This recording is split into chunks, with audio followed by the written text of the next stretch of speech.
3 million years ago, as early humans began to appear on Earth, our protagonist was among them.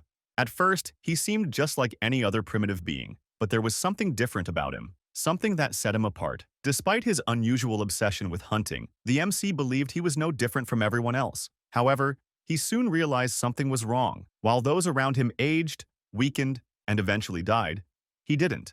No matter what happened, he simply wouldn't die. Time passed, eons came and went, yet he remained the same. Well, not exactly the same.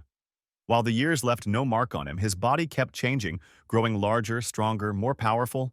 Through endless time, the only things that kept him going were hunting, fighting, and battling anything or anyone that seemed worth his time. He was cursed with eternal life and unbearable loneliness, and those were the only things that gave him any joy. For nearly 3 million years he lived this way, his body evolving day by day, becoming stronger and stronger. Eventually, he reached a point where his strength was unmatched, so much so that others began to call him the God of Earth. His power grew to the extent that he defeated every other god in existence, claiming the title of the strongest in the divine realm. But after that, things started to change.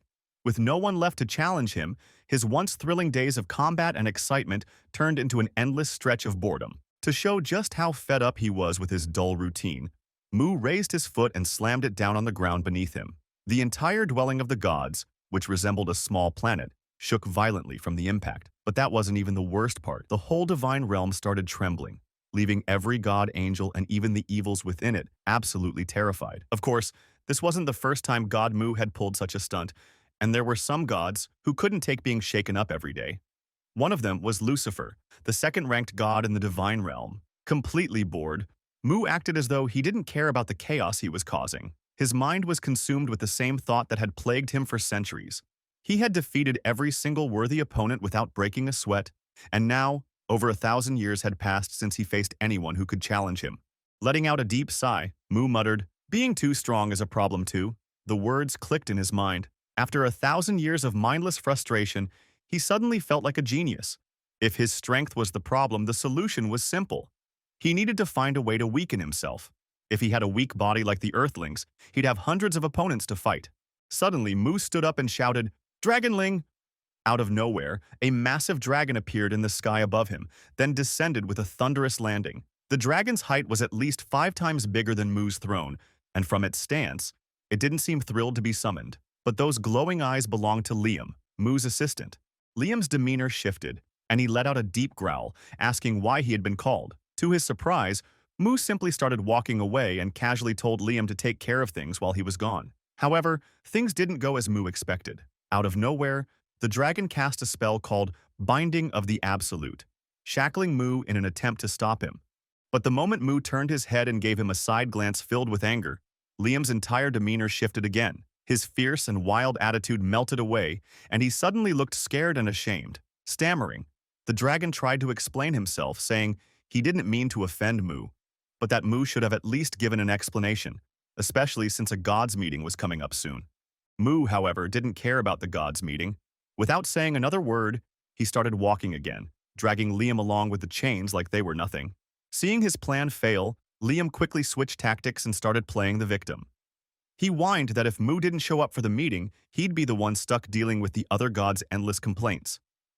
In response, Mu effortlessly broke the binding spell as if it was nothing. He turned to Liam and yelled, saying he wouldn't go anywhere unless the dragon agreed to fight him right now. That was all it took to completely change Liam's attitude. Realizing that taking blame from the other gods was far better than being torn apart by Mu, Liam immediately wished him a safe and short trip. Mu smirked and walked toward a small version of Earth floating nearby. Stretching out his hand, he touched the surface, wondering whose body he should inhabit. To make his decision easier, he started listening to messages Earthlings were sending to the gods. Most were trivial, but one message caught his attention. It questioned his very existence. At first, the message annoyed Mu, but soon he realized this person was the perfect choice for his journey on Earth. For the first time in 1,000 years, Mu felt genuinely excited. He had finally found a solution to his endless boredom. While Mu couldn't have been happier, Liam looked far less enthusiastic about the whole thing.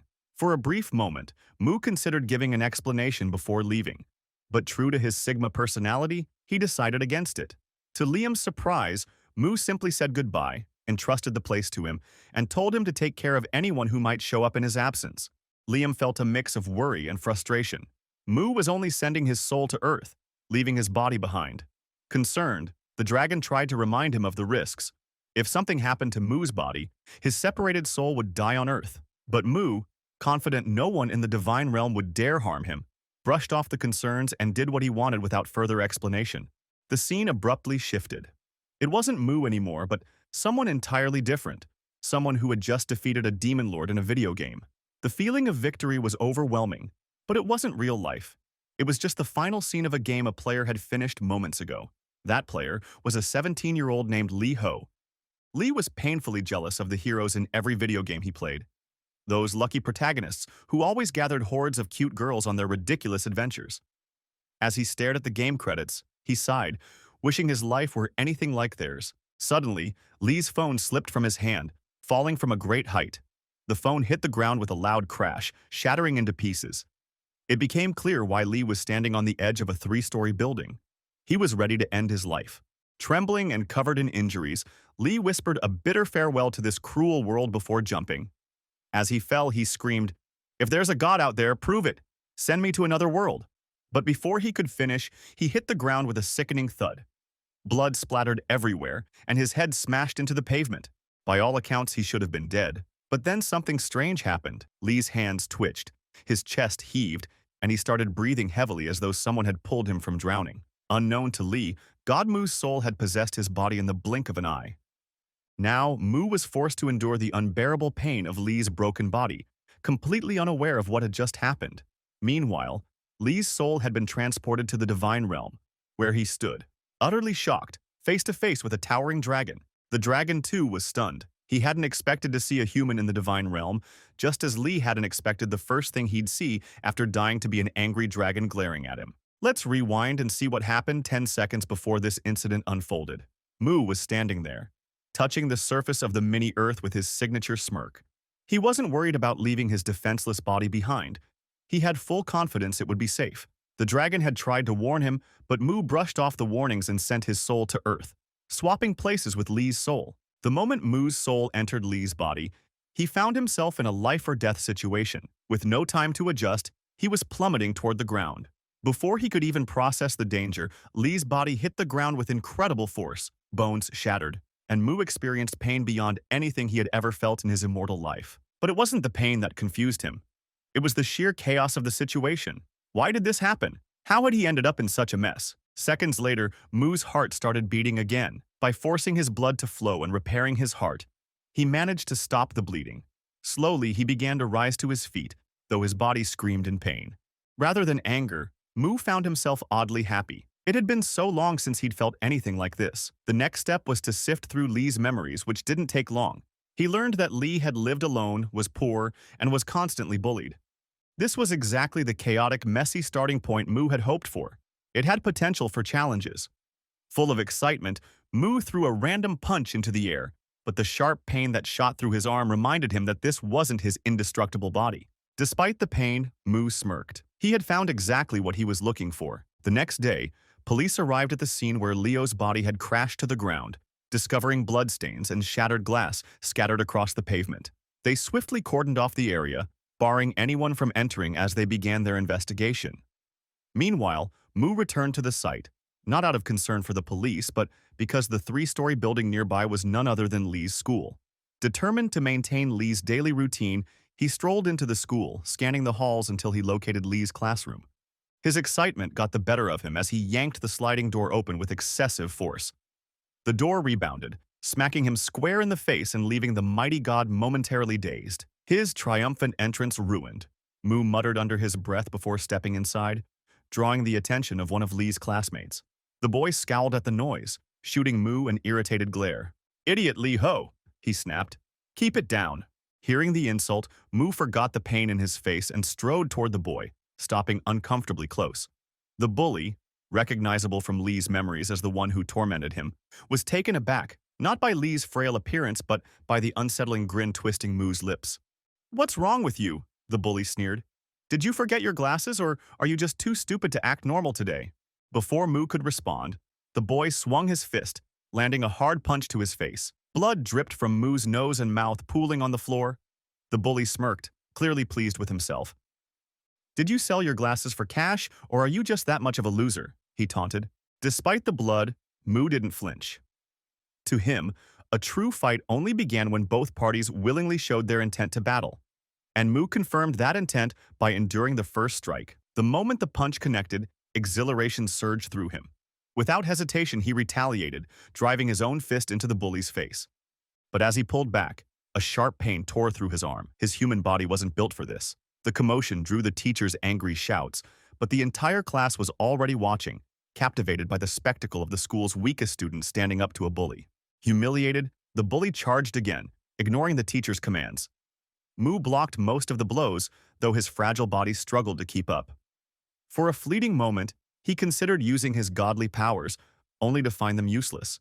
Distracted, he took another punch to the face, thankfully weaker than the last. Realizing brute force wouldn't work, Mu lowered his head and let the next strike land on his skull, the one part of this body he could rely on.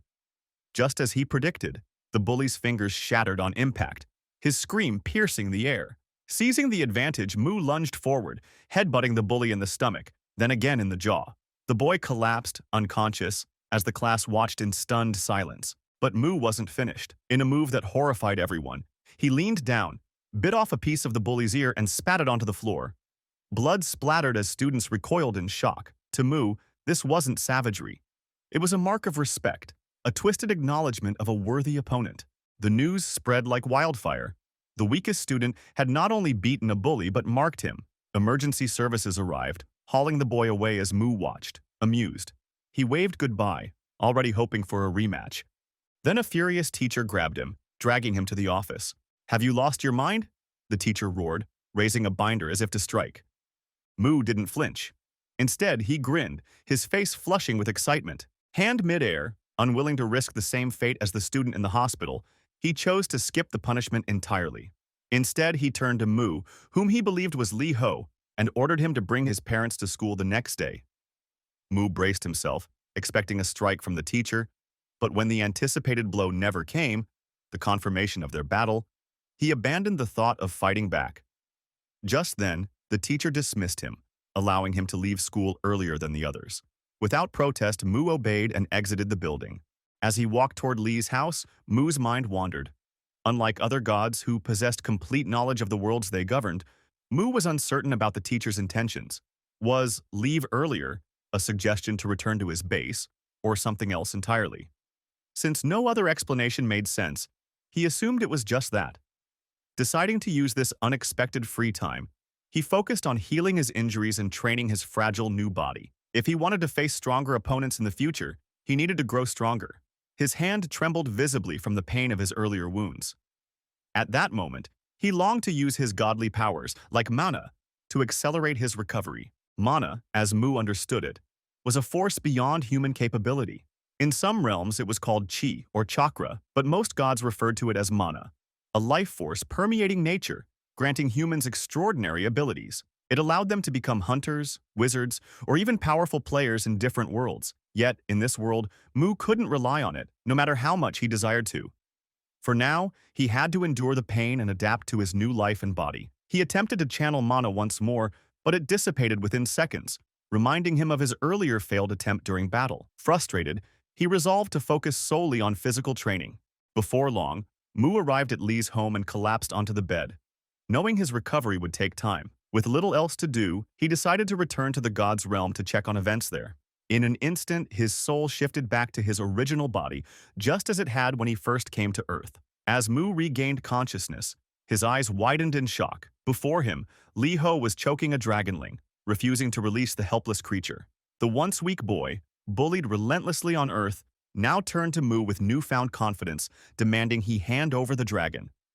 Unaware of Mu's true identity as a god, Li believed he could seize control of the dragonling to dominate his new life. Displeased by Li's arrogance, Mu summoned a godly hand and gripped him tightly, making it clear he wouldn't tolerate such insolence. Ignoring Li's protests, Mu dragged him away, his expression hinting at ulterior motives. Minutes later, they arrived at the domain of Lucifer, the second-ranked god in the divine realm.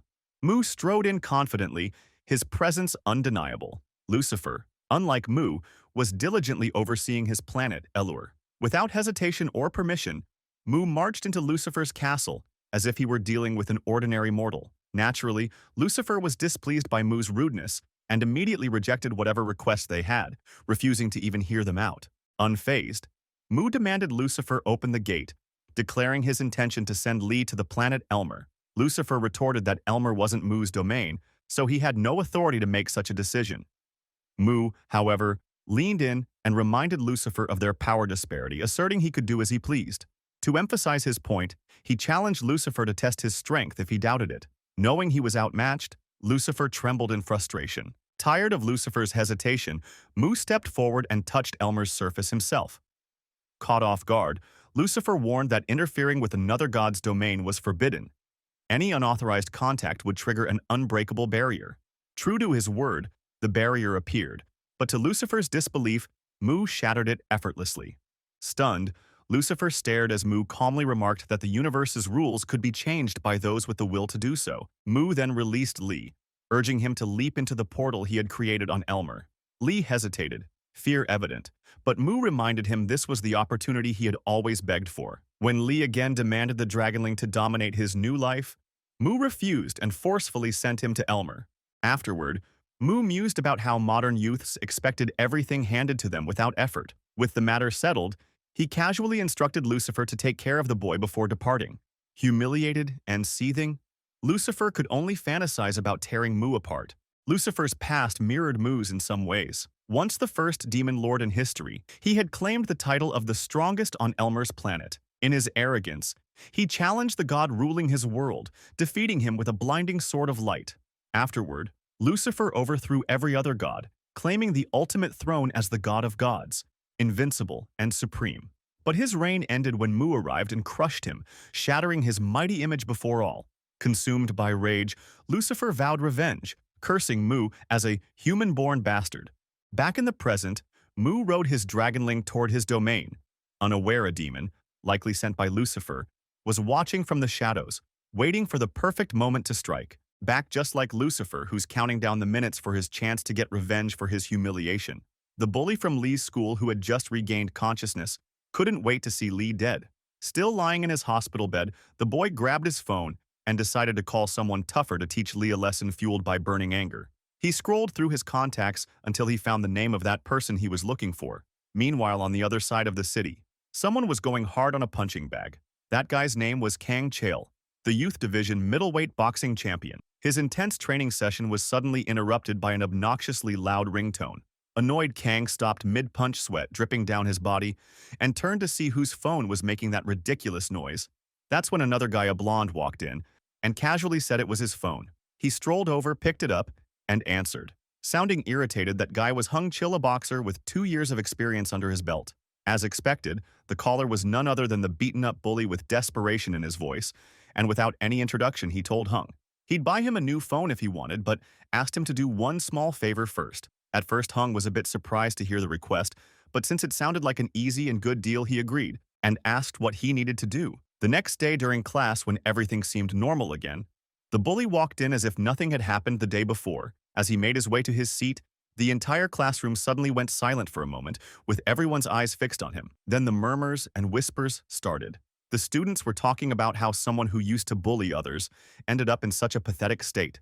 At first, he tried to ignore it, but when the whispers turned into jokes about him being neutered, he couldn't take it anymore to show he wasn't someone to mess with. He slammed his backpack on the floor and yelled at them, saying he could still take them all down. Even when he got neutered, he challenged anyone who doubted his strength to fight him. That's when the class president, a girl with glasses, stood up and shouted back, telling him to either shut up or leave the classroom. Seeing that girl dared to talk to him like that for the first time only made him angrier. Frustrated that even the class president dared to stand up to him, he completely lost it. In a fit of rage, he grabbed a random chair and tried to throw it at her to remind everyone they should fear him like they used to before he could do anything. The door suddenly swung open, and a massive Hulk-like teacher walked into the classroom demanding to know what all the fuss was about. To everyone's surprise, the bully instantly dropped into his seat and acted as if nothing had happened. The teacher looked around and noticed the class president standing clearly angry. He asked her what was going on and why she was out of her seat. However, the girl didn't spill the truth. Instead, she quickly returned to her seat and assured him it wasn't anything worth mentioning. The teacher didn't press further, but for some reason he told the girl to meet him after class. Something that the girl got curious to know why. When the school day ended, she met him as instructed, and it turned out he wanted a favor since she was the class president and someone he could trust. He asked her to check on Lei Ho, who had been absent that day and wasn't answering his phone. In exchange, the teacher promised to write her a recommendation letter for her senior year. It was framed as a request, but the girl knew she couldn't exactly say no. Reluctantly, she agreed. Before long, she found herself standing in front of Lee's house, looking completely uninterested in whatever situation he might be in. Wanting to get this over with as quickly as possible, she didn't waste any time. She walked up to the door and knocked, calling out to see if anyone was home when no one responded. She hesitated for a moment before deciding to check if the door was locked. Turning the doorknob, she realized it wasn't. To her surprise, the door wasn't locked, so she slowly stepped inside the house. The moment she walked in, she froze in shock. Right there in front of her was Lee's lifeless-looking body surrounded by a filthy room where bugs seemed to be playing hide and seek. Lee's appearance was horrifying. His eyes had rolled back completely white, and his mouth was wide open. The sight made the girl scream in terror, thinking Lee was dead. Without wasting another second, she grabbed her phone and called for an ambulance. The paramedics arrived quickly and rushed Lee to the nearest hospital. It didn't take long for the doctors to figure out what had happened. Lee had probably fainted from pure starvation, abandoned by Gautama, who had left his body earlier. He was hospitalized and hooked up to a nutrient IV to stabilize him. Just then, something strange happened. As Lee's body lay still, it suddenly twitched in an instant. Mu returned to Lee's body the moment Mu opened his eyes. He was completely disoriented.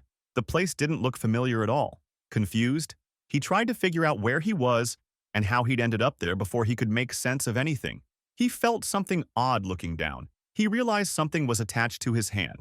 It was the fourth line delivering the nutrient serum as a god who had lived only for battle. And fighting Mu had no knowledge of human tools or technology in this era. And this strange serum was no exception. He stared at it with a mix of curiosity and unease, trying to process what was happening. Even though he didn't understand what the serum was, Gotham immediately figured out that it was sending something into his body, and only through his vessels with his godly knowledge of what was happening inside him. It didn't take long for him to realize it was nutrients. He could sense his body absorbing them, rapidly speeding up his recovery to Mu. It felt like some kind of healing magic, though he knew very well it wasn't magic. As Lee started moving his head around, regaining consciousness, the girl sitting nearby finally noticed he was awake. However, the creepy smile on his face made her think he was a little crazy. Still, she asked if Lee knew what had happened to him that caused him to faint. Not waiting for an answer, she grabbed her bag, stood up, and announced she was heading back to school to report everything to the teacher as he had asked her to. Mu quickly sat up and tried to stop her. He didn't know who this girl was exactly, but he assumed she was the one who had helped him recover so quickly. However, even after realizing that he didn't thank her, instead, in typical Mu fashion, he asked for something else. Entirely, the girl was in a hurry to leave, but Mu was eager to gather more information about Earth and how people lived here, pulling the serum out of his hand. He gave his usual creepy smile and asked if she knew a place where he could train to get stronger. The girl turned her head slightly and gave him a side glance, honestly in her eyes. This boy looked like anything but an athlete. Add to that the poor, dirty condition of his house. It didn't exactly show if he really cares about sports still. After a moment of thought, she suggested a specific place for him. It wasn't anything fancy, just an outdoor gym at a nearby park, with some simple workout equipment. Not wasting any time, Mu made his way to the park and began his training. He quickly started doing pull-ups on the bars, pushing his body as hard as he could. When he finally grew tired, he dropped to the ground to take a break, sweat dripping off his body as he looked around. Mu couldn't help but feel impressed. To him, these simple pieces of exercise equipment looked like professional training tools. It had been almost 4,000 years since he'd last set foot on Earth, and after that, he hadn't bothered to check on human progress as the Earth God. Seeing even these basic workout machines left him in awe. Back in his time, humans trained with something entirely different, primitive methods that were far harder and less efficient.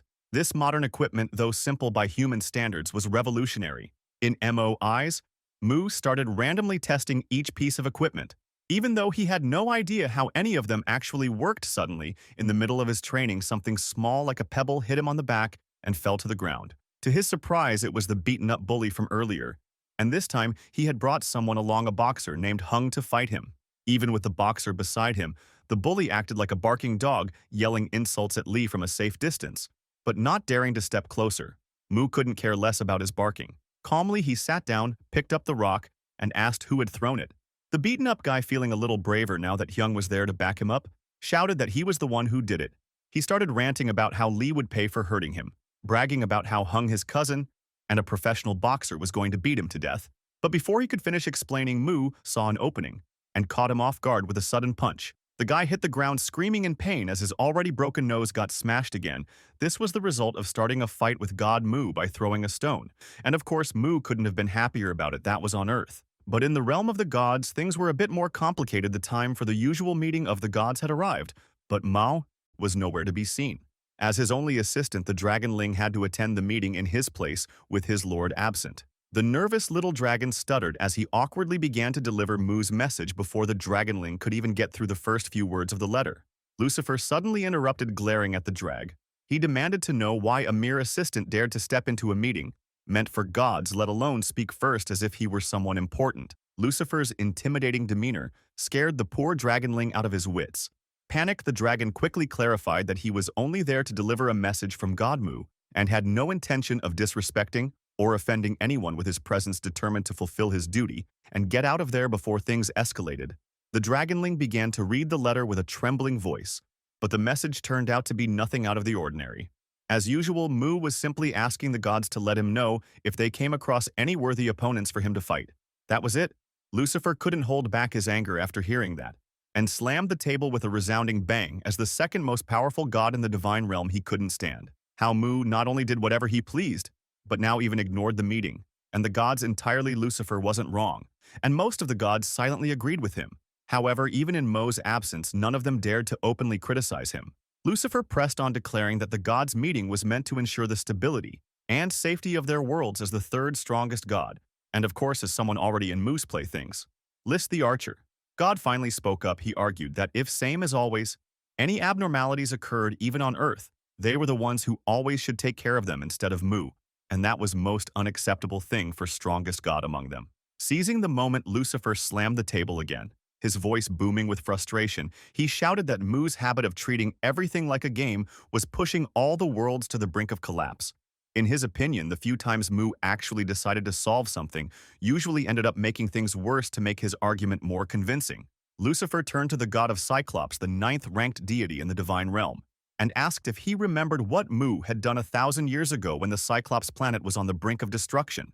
Back then, a massive, ugly creature as large as the Cyclops planet itself attacked a rare being known as a void creature capable of devouring an entire planet in seconds. Just as the void creature began tearing the Cyclops planet apart, something suddenly shot straight through the middle of it, splitting it into two unequal pieces. That something, of course, was God Mu, with his usual cheerful and flushed face, delighted. At the chance for a fight, Mu had effortlessly killed the enormous creature.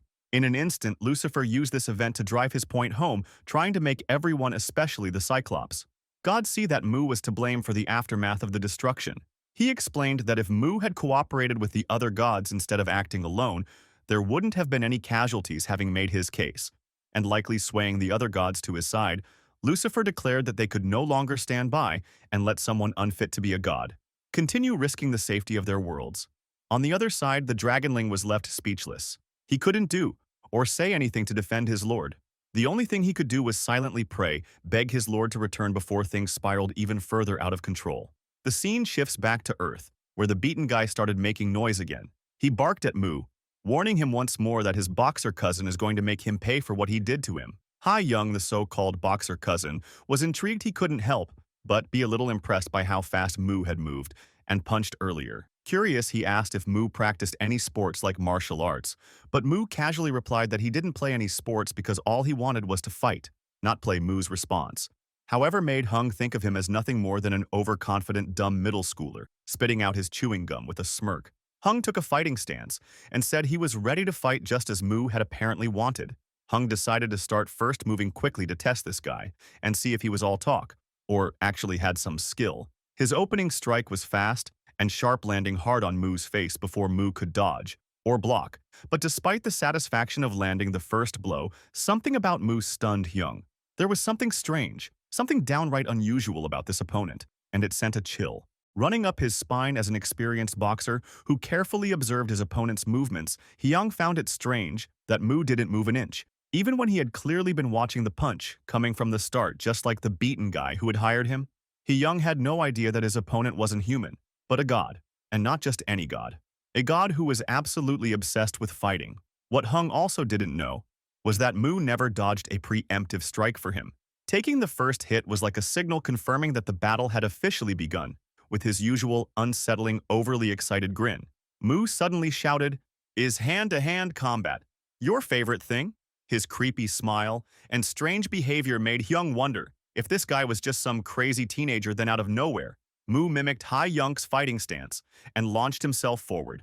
Hyung didn't take it seriously at all, thinking it was just a dumb copycat move. When Mu threw a punch, Hung blocked it with his hand effortlessly, or so he thought. The force behind Mu's punch sent Hyung sliding backward, surprising him completely. His hand throbbed in pain from underestimating his opponent's strength. He couldn't believe how much power this seemingly weak and scrawny guy had. Meanwhile, Mu looked even more thrilled. His face lit up with excitement as he realized his attack had worked perfectly, just by copying what Hung had done earlier. There was one thing Mu had to take into account. His current body wasn't something he could rely on just. Yet when he tensed his muscles as hard as he could at the moment of impact, the strain left his arm muscles screaming in pain like they wanted to quit and take a break. Of course, Mu didn't care about the state of his muscles or how much they were suffering. In fact, the more pain he endured, the more he enjoyed the fight for him. It only made the battle even more satisfying. The thrill of this fight couldn't even compare to the feeling of battling creatures in his godly form. It was raw and exhilarating in a completely different way. Suddenly, to Hyung's surprise, Mu pulled off his belt and wrapped it around his fist. The fact that his current fragile body could cause trouble for him, especially since recovery and healing would take significantly longer, pushed him to come up with this idea. The beaten guy still watching from the sidelines thought using a belt made the fight unfair, but neither Mu nor Hyung cared about his opinion. Hyung rushed forward again, this time fully aware that he couldn't afford to underestimate Mu. He started throwing punches left, right, one after another, trying to overwhelm him with speed and power. Mu managed to block most of the incoming strikes, but even so, he found himself in a pretty rough situation. His movements were limited by the pain in his body, and Hyung's attacks were relentless. In the middle of defending himself, Mu started analyzing his opponent's movements, only to realize they were fast and precise, but way too predictable. Just by observing Hyung's fighting style, Mu quickly began to anticipate his every move. At first, it was hard to figure out, but less than a minute into the fight, Mu was already dodging Hung's attacks with ease. And if that wasn't enough, when Hung tried to catch him off guard with a different move, Mu not only blocked the attack, but also turned the tables by punching his arm mid-swing. It only took seconds for Hung to process what had just happened and how his arm ended up broken. He began screaming as the shock wore off and the pain set in. Mu watched him silently, almost amused by the way Hong reacted. The screaming made Mu wonder if Hyung and that guy from Lee's class were really cousins, or something, as they seemed to share the same overly dramatic tendencies. Muo didn't waste much time, though. He sealed his victory with another sudden punch to the distracted Hung, knocking him out cold. For a little while, the sight left his friend, or cousin, or whoever he was, completely stunned. Things went from bad to worse for him as Mu's face shifted into a scary, excited expression, practically radiating his eagerness to fight. He declared it was time to pay for all the trouble caused, especially since this wasn't the first time they'd messed with him, the once bully, the guy who had been. So AR earlier knew in that moment that with Hyung out of the picture, there was no one left to save him. He had no doubt that a painful fate awaited him now, and there was no escaping it. Mu slowly walked toward Lee's classmate to settle things for the day. As he got closer to the beaten-up guy, Mu noticed that the guy had no intention or will to fight back, and so there was no joy or honor in beating up someone acting. So scared, the beaten-up guy for a moment noticed Mu's hesitation and thought that if he kept acting this way and just admitted he didn't want to fight anymore, everything might end peacefully. But it was too late to play the victim now. Before he even had the chance to say anything, Mu punched him in the face in one quick move. After all, this was the same guy who had started today's fight by throwing that small stone and bringing a boxer to take Mu down. He couldn't back out now. And even if he wanted to, Mu already had more than enough reason to beat him again as expected. Mu didn't show a shred of mercy and kept hitting the guy however he wanted, testing out his new copied fighting techniques on his opponent's body one after another. Even as the guy's face and body were covered in bruises and blood, Mu wasn't satisfied. He finished it off with one final brutal knee strike straight to the guy's already battered face. After putting all his strength into making this an unforgettable day for that guy, Mu finally felt satisfied. He wondered with a mocking tone in his mind why the guy wouldn't just admit defeat But deep down, Mu knew he hadn't given the poor guy even the slightest chance to do. So, after finishing with both of them, Mu walked away knowing he had other things to take care of, not to mention like all his previous opponents. He left his mark on that boxer and added him to his growing list of playthings.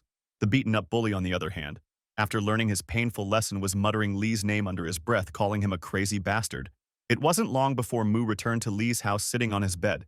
He felt great knowing everything was going exactly as he wanted, and he could enjoy fighting almost every day, however, just like before, his weak muscles and fragile bones that often gave him trouble.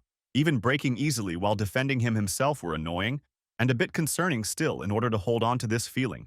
A mix of fighting opponents stronger than him and experiencing the pain and recovery throughout his body, Mu decided he would do whatever it took. He decided to return to the God Realm first to see what was going on there and to get what he had asked the Dragonling to prepare for him.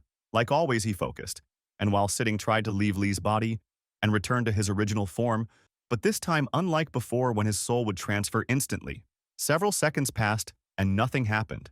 Mu slowly opened his eyes and squinted, glancing around only to realize he was still in Lee's house. He couldn't help but wonder why he couldn't return to his body in the God Realm. The reason for this incident went back to a few days ago in Lucifer's domain. That was when AO had forcefully thrown Lee onto Elmer's planet without Lucifer's permission.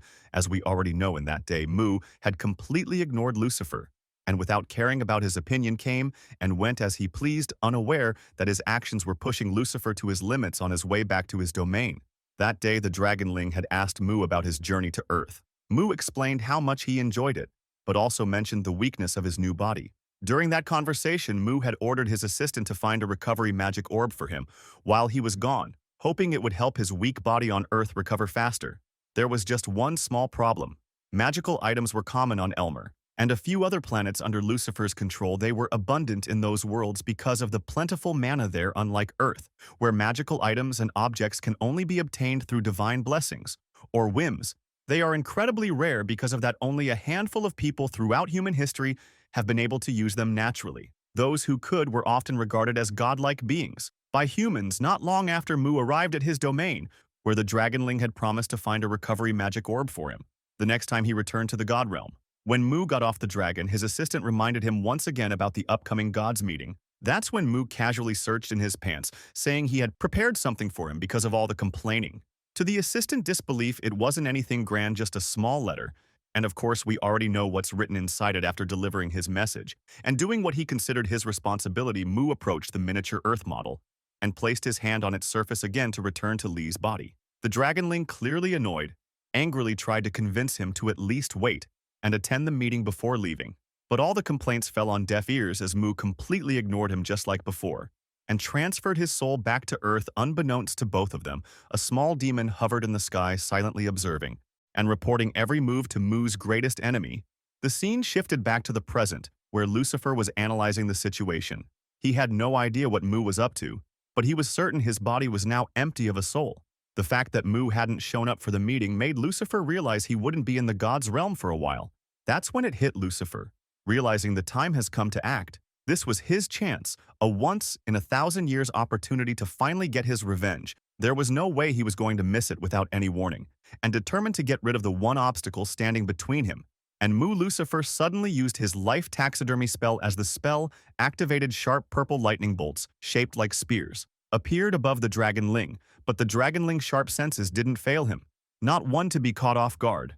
He leaped back just in time, dodging every single spear-like attack in less than the blink of an eye. His previously awkward and ashamed expression quickly shifted to one of seriousness and readiness for battle. With a firm voice, he demanded an explanation. "What's the meaning of this?" he asked sharply.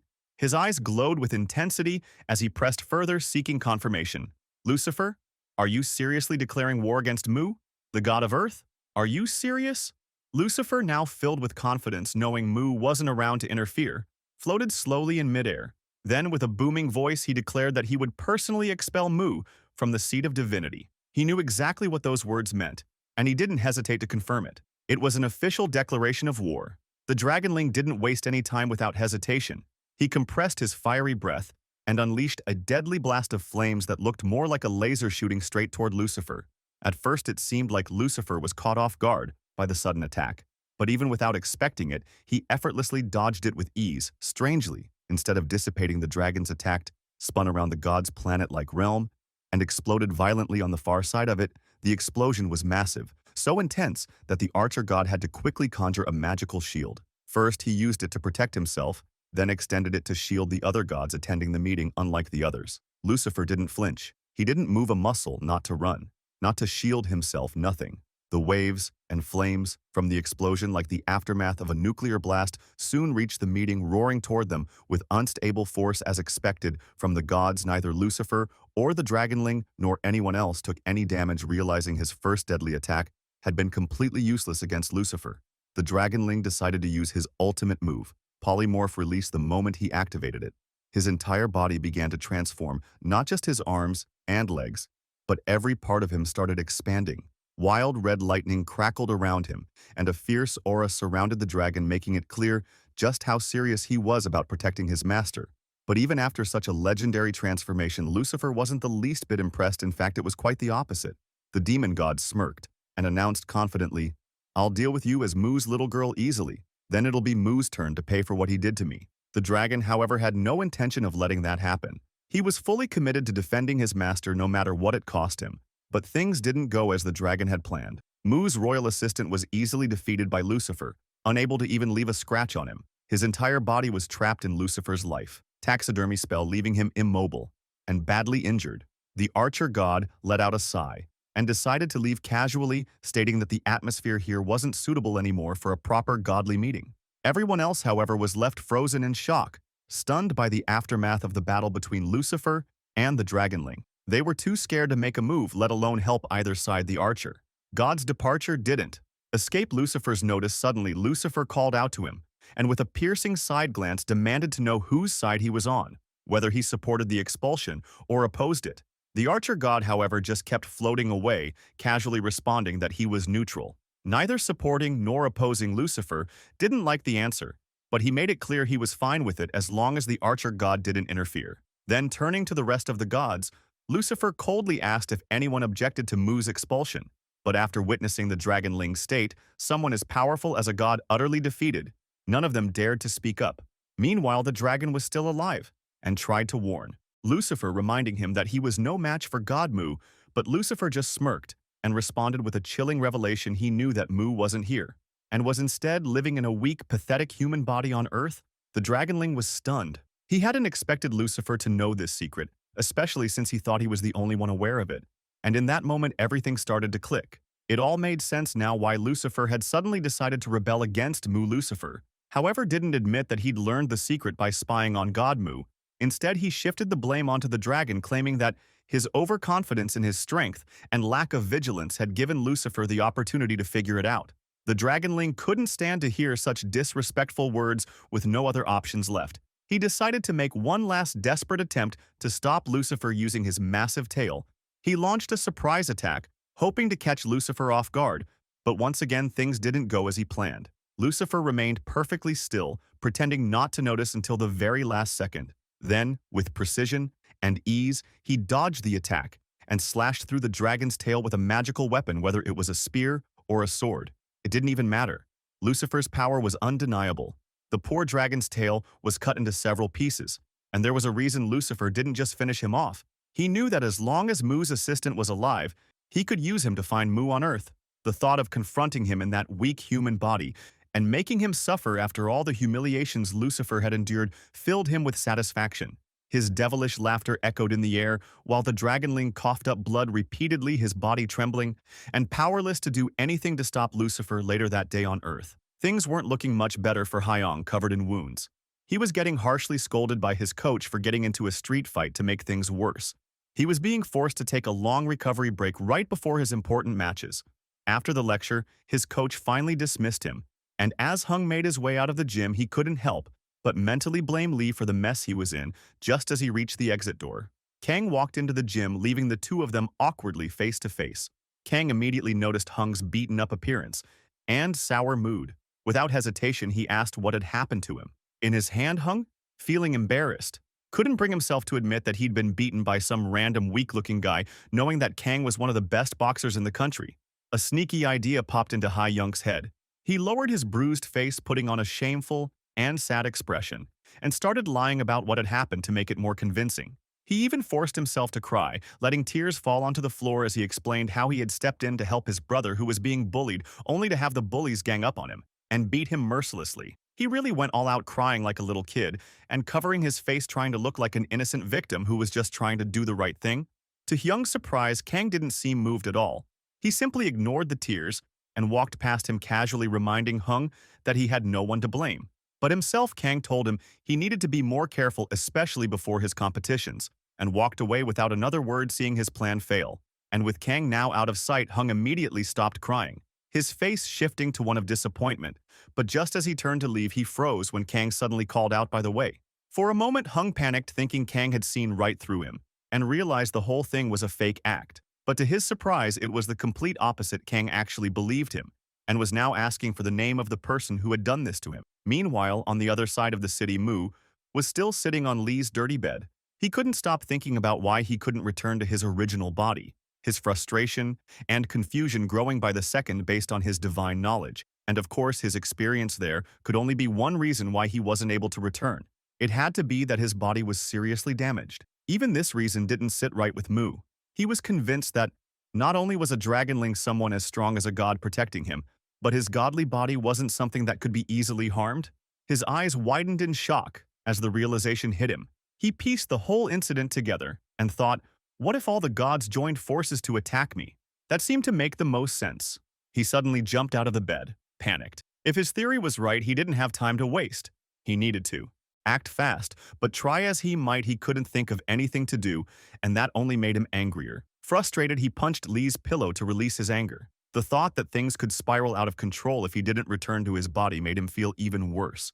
The idea that those gods who wouldn't dare face him one-on-one were now cowardly taking advantage of his situation was unbearable.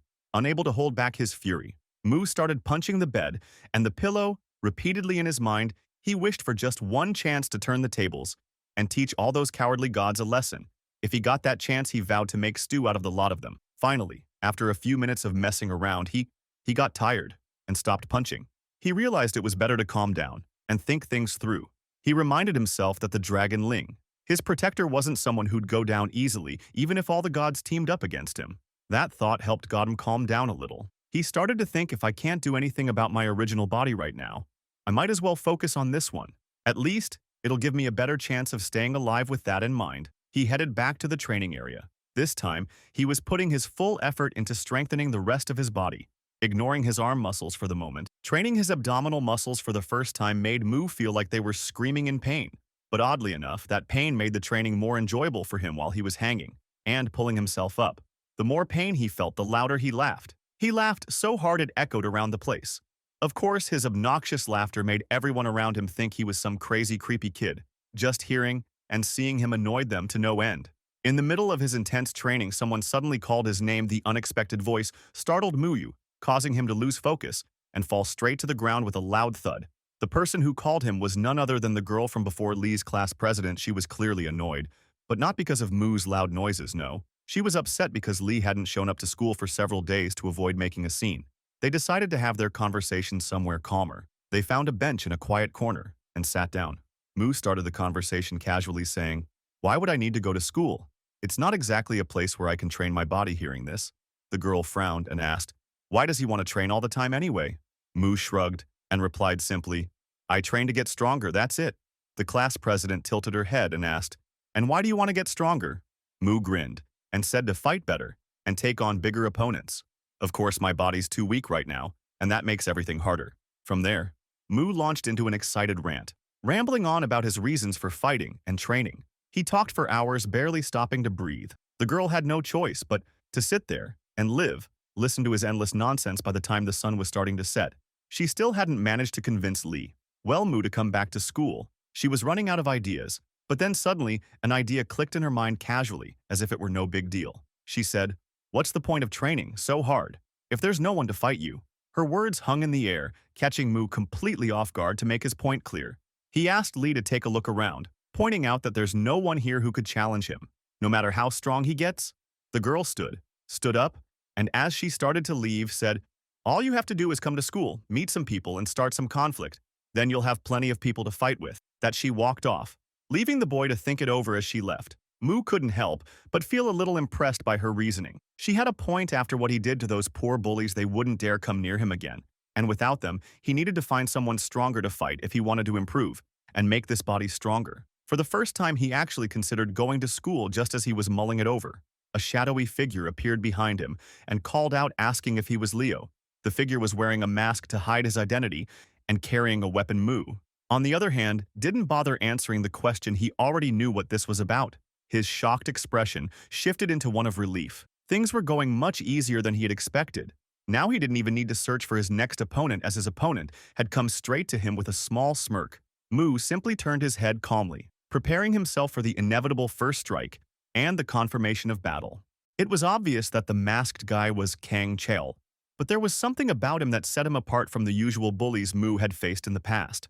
Years ago, when Kang was just 15 and showed real talent in boxing, Kang's younger sister had also begun to shine as a promising rookie ballerina. Being her only family, Kang supported her in every possible way, mentally, emotionally, and however else he could.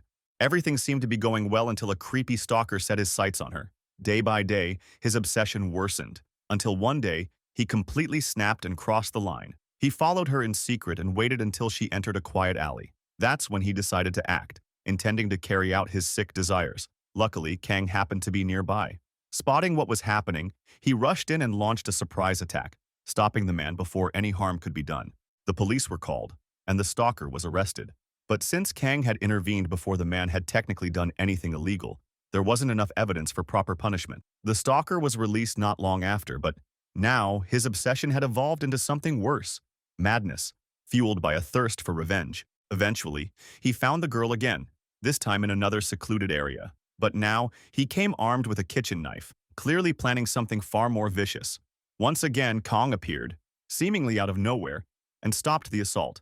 However, this time he wasn't fast enough. The stalker managed to injure her leg badly, ending her dreams of becoming a ballerina. Like a swan with broken wings, her future was shattered. Kang blamed the justice system for failing to protect her.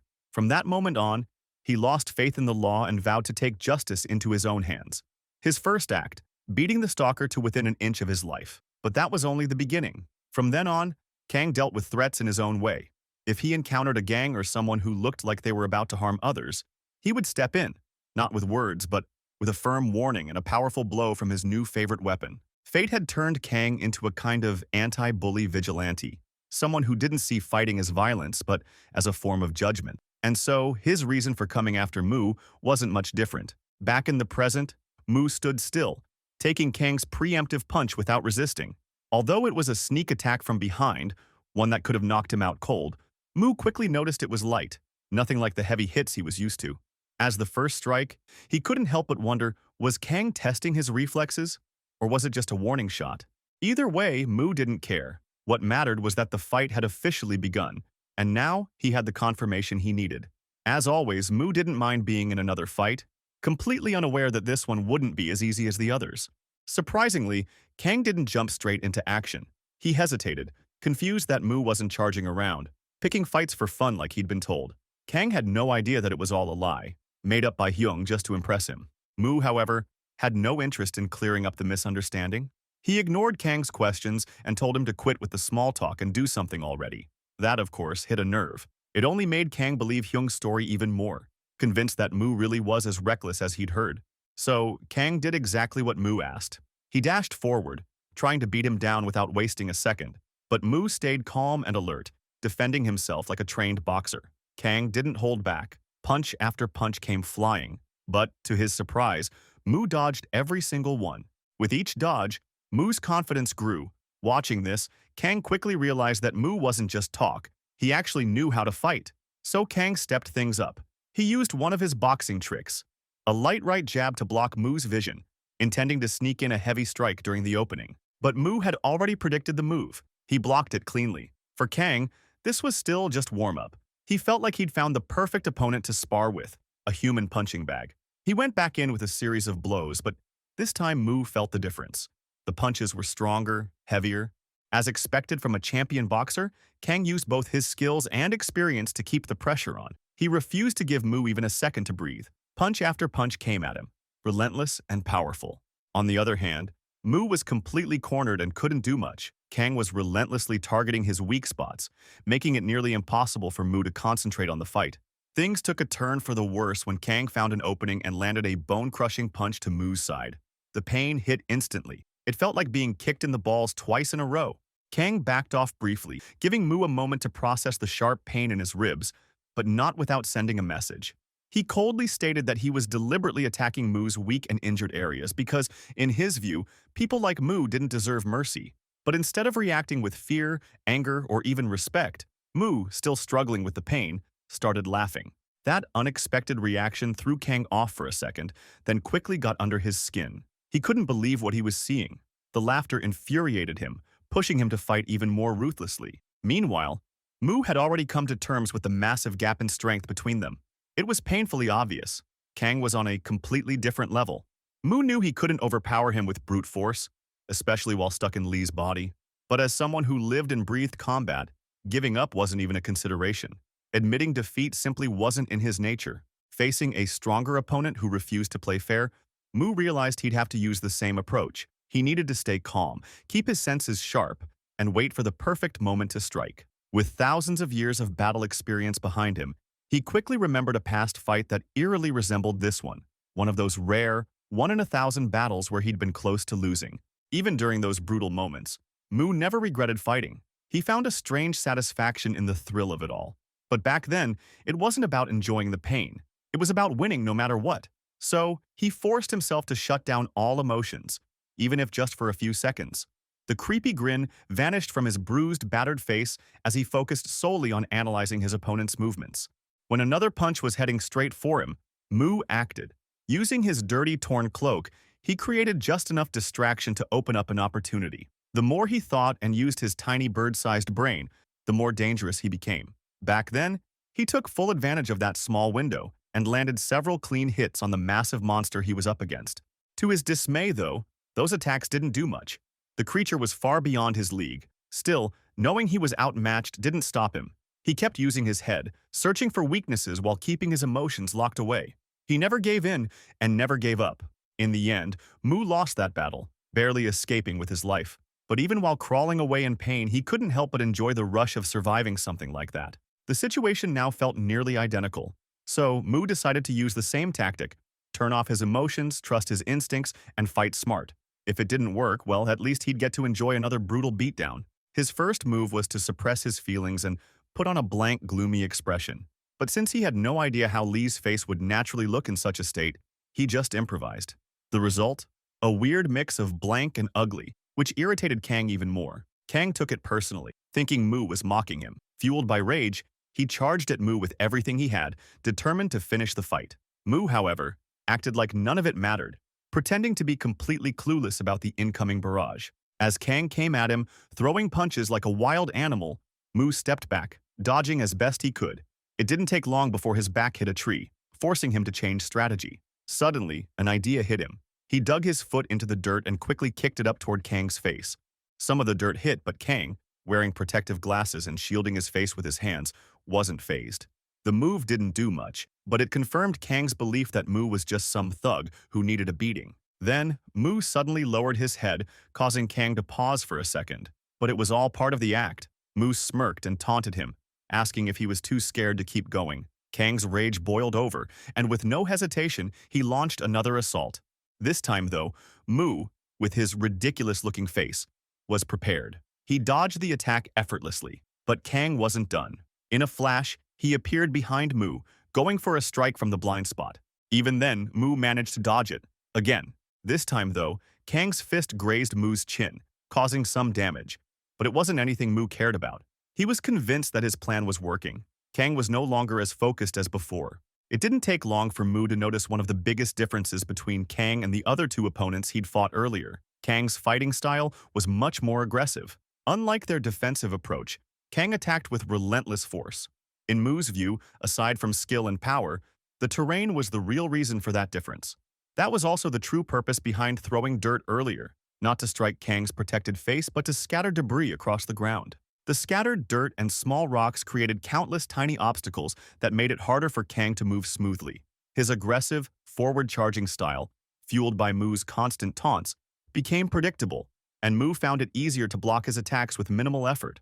Everything was falling into place exactly as Mu had hoped. After struggling earlier just to survive, Mu was now back on his feet, dodging Kang's strikes once again. But dodging wasn't his real goal.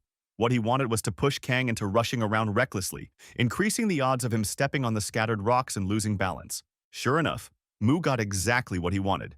Kang's foot landed on a small rock, and in that split second he lost focus, giving Mu the perfect opening.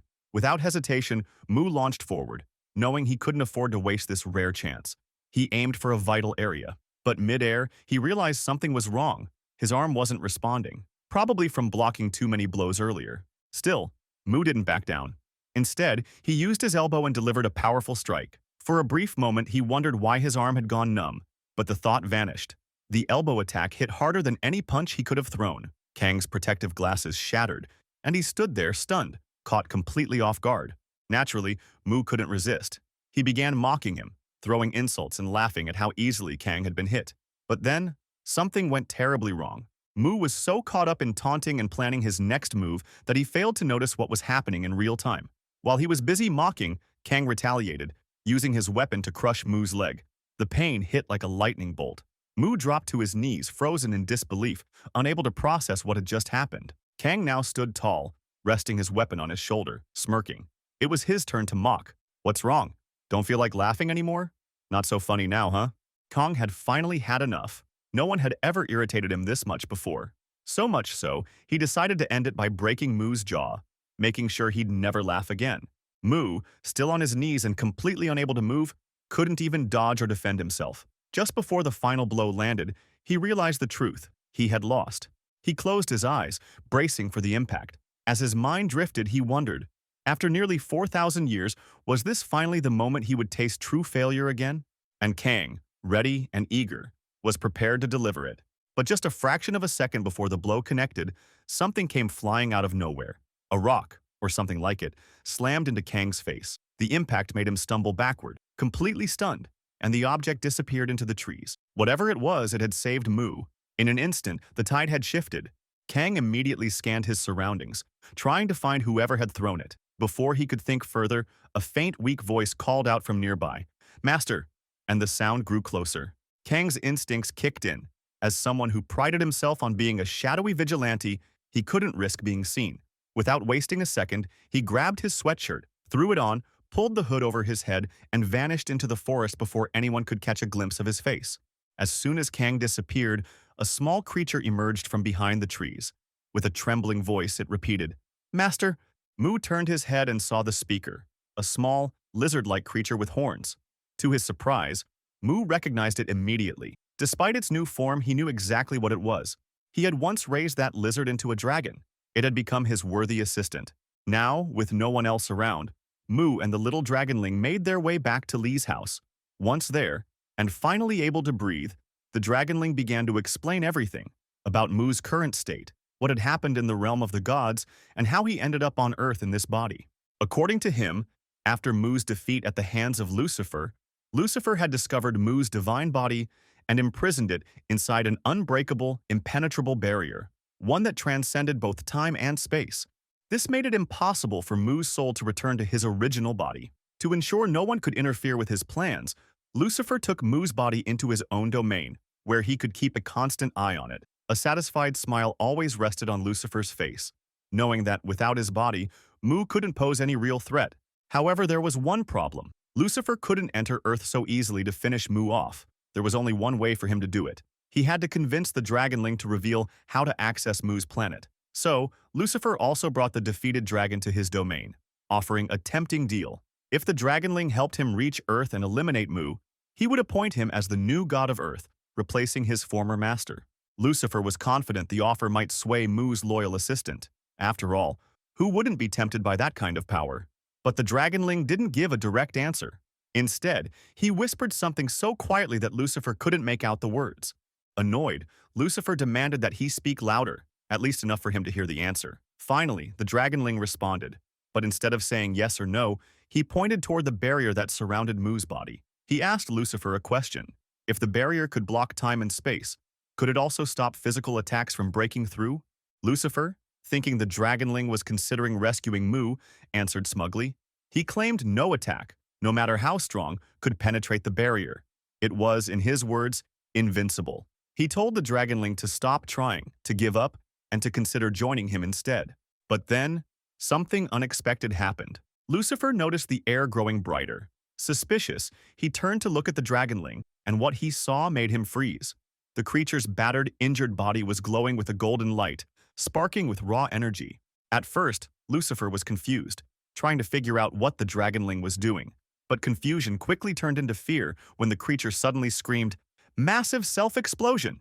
Before Lucifer could react, the roof of his mighty castle, the very stronghold from which he controlled his domain, was blown apart. In the next instant, the entire castle was obliterated, as if a nuclear bomb had gone off. And even that wasn't the craziest part. The explosion was so massive that it scorched an entire side of the god's realm, reducing it to ash. The dragonling had sacrificed 99% of his power in that blast. As a result, he reverted to his weakest, tiniest form, a smoke-covered lizard barely clinging to life. Knowing he couldn't stay in the god's realm any longer, he fled.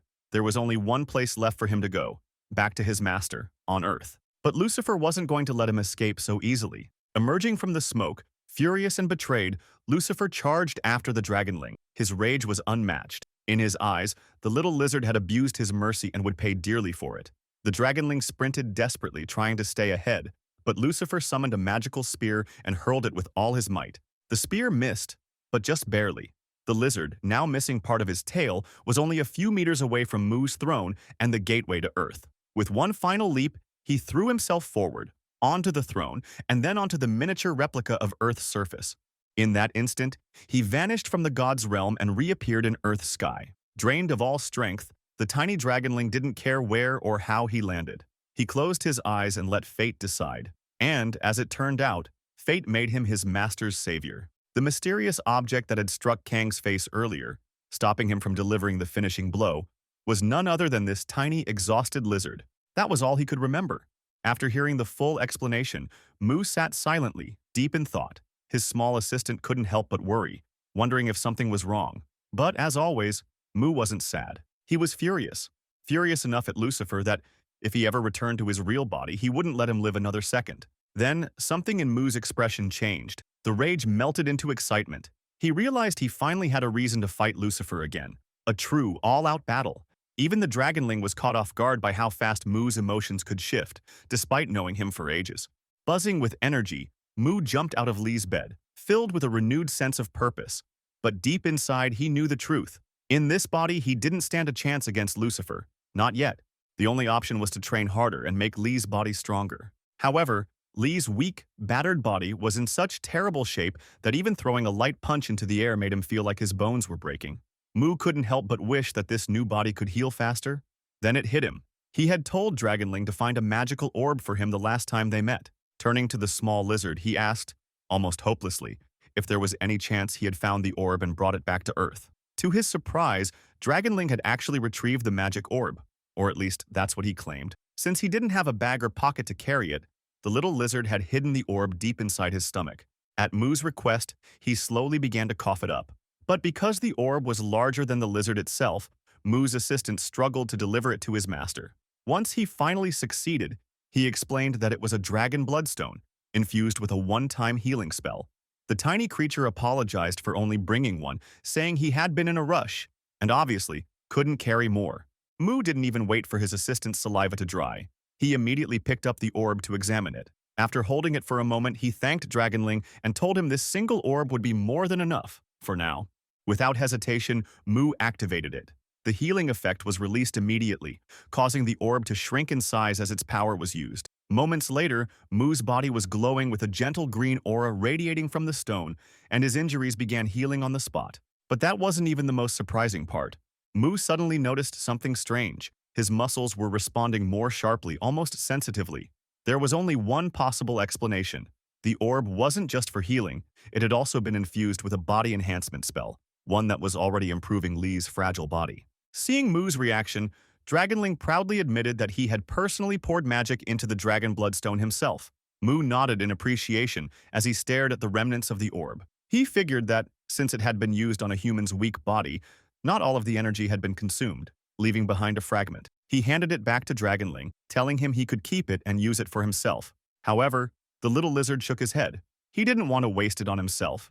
Instead, he decided to save it for Mu, to use later in case of another emergency. Just like before, he carefully slid it back into its hiding place, deep inside his stomach. Meanwhile, the scene shifted across the city to a rare yellow lizard. Surprisingly, this one belonged to the girl from earlier. It was her favorite pet. She didn't see it as just an animal. To her, it was one of her closest friends. Sometimes she even wished it could talk, so they'd never get bored together. Not long after teasing her pet for fun, she returned it to its cozy little home.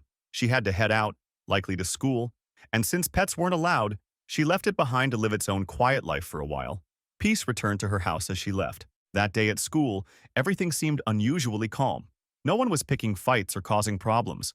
Even the beaten-up bully from before was sitting quietly at his desk, wearing glasses and focusing on his studies. The pain he endured after facing Mu had clearly knocked some sense into him. Instead of wasting time, he was now prepping for exams, determined to turn over a new leaf. All was peaceful, until Mu decided to make one of his signature dramatic entrances. The moment he entered the classroom, he spotted the same guy he had fought before. Without hesitation, he asked if he wanted to go for another round. It was hard to tell if Mu was serious or just messing with him, but before an answer could come, the class president appeared behind him. She looked surprised to see Lee at school after being absent for so long. Mu, with the little lizard crawling under his shirt and causing a bit of a commotion, casually replied that he only came because she convinced him earlier. Of course, he added, half joking, half serious, that the real reason he showed up was to find someone to fight and beat to death. His expression and choice of words made the girl pause, wondering what kind of chaos he might stir up this time. But since there weren't any immediate signs of trouble, she just smiled awkwardly and wished him luck. Half the day passed without anything exciting happening. Downstairs, two students were chatting about recent events. One of them was Kang, and the other was a girl from his class. Since Kang always seemed clueless about school gossip, she was filling him in, particularly about a second-year student who had recently been humiliated. She explained the story with a touch of gossipy flair, while Kang listened with mild curiosity, still trying to piece together everything that had been happening around him lately. As the school day came to an end, the two began walking toward the exit with the girl excitedly going into detail about everything she'd heard. According to the rumors, and what she claimed to know, the nerdy guy who used to get bullied all the time had suddenly turned the tables on his tormentor. He'd beaten the bully so badly that the guy passed out and had to be rushed to the hospital. As if that wasn't shocking enough, the nerd had supposedly ripped the bully's ear clean off in a wild frenzy. From then on, the poor guy was given a brutal new nickname, Neutered. At first, Kang had no idea she was talking about Lee, but as she continued describing the incident, mentioning Hyung's appearance, especially his missing ear, and Mu's shady behavior, Kang began connecting the dots. There was a high chance the nerd she spoke of and Lee were the same person. It suddenly hit him. Hyung's crocodile tears and his whole act of being the poor victim. It was all just a manipulation meant to push Kang into action. But since it had already happened and there was nothing he could do about it now, Kang decided to let it go, for the time being. What Kang didn't realize was that, on his way home, he had chosen the exact same path Mu was walking. Meanwhile, Mu was feeling disappointed and frustrated. His day had been unbearably dull. Everyone at school had been too busy scribbling in notebooks or glued to their phones. Not a single fight offer, not even the possibility of one. Just as Mu was ready to sink deeper into boredom, something caught his eye. Kang. He was walking awkwardly beside his female friend, visibly embarrassed. Since Kang had worn a mask and glasses the previous day, Mu didn't recognize him right away. But something about him felt familiar. The hair color, his height, his build. What truly tipped Mu off, however, was the size and shape of Kang's muscles. In a flash, suspicion became certainty. He completely lost it. "That's the guy from yesterday," he shouted at full volume. His sudden outburst startled everyone, including Kang, who instantly turned his head. And the moment he laid eyes on Mu, who was now charging at him with a crazed look on his face, Kang panicked. Without a second thought, he took off running, leaving his confused friend behind. As he sprinted, Kang couldn't help but wonder, how did Mu recognize me? He had spent a fortune on that mask and those glasses. He was sure his identity was hidden. So how had this maniac figured it out? Kang couldn't find a good answer. But one thing was certain, he couldn't afford to get caught. The last thing he needed was for this lunatic to report him to the police, or worse. Desperate, Kang made a quick decision. Up ahead, he spotted an alley, and without hesitation, veered off the path, diving straight into it, hoping to lose Mu in the process. Mu wasn't about to give up. He followed right behind, determined not to let Kang get away again. But when he turned into the alley, Kang was gone. It was as if he had vanished into thin air. Mu had been eagerly looking forward to this fight, but his hopes were crushed. The perfect opportunity had slipped through his fingers. Just then, Dragonling popped his little head out from under Mu's shirt and asked if that was the same guy who had dared to challenge his lord the day before. Eager to help track down the rude human, the little lizard requested permission to sniff him out, using the strong male scent he had picked up when Kang hit him. Mu gave the go-ahead without hesitation. The tiny assistant leapt into action, sniffing around like a highly trained bloodhound. But just as he was fully committing to his new role, someone suddenly stepped in front of him, cutting him off. Lucky not to be stomped on, the little lizard tilted his head upward to see who it was. To his surprise, it wasn't Kang. It was the class president. She stood frozen, staring at him with wide eyes. But the shock quickly gave way to something else, a delighted blush. Clearly, this was the first time she had seen anything so small and adorable. She was immediately smitten. The Dragonling, however, had no idea who this girl even was. What he didn't realize was that, unlike most humans, this one absolutely adored lizards, more than anything, without stopping to think about the fact that he was a demigod and wasn't supposed to be seen by humans. He casually told her to move aside. He had a job to finish.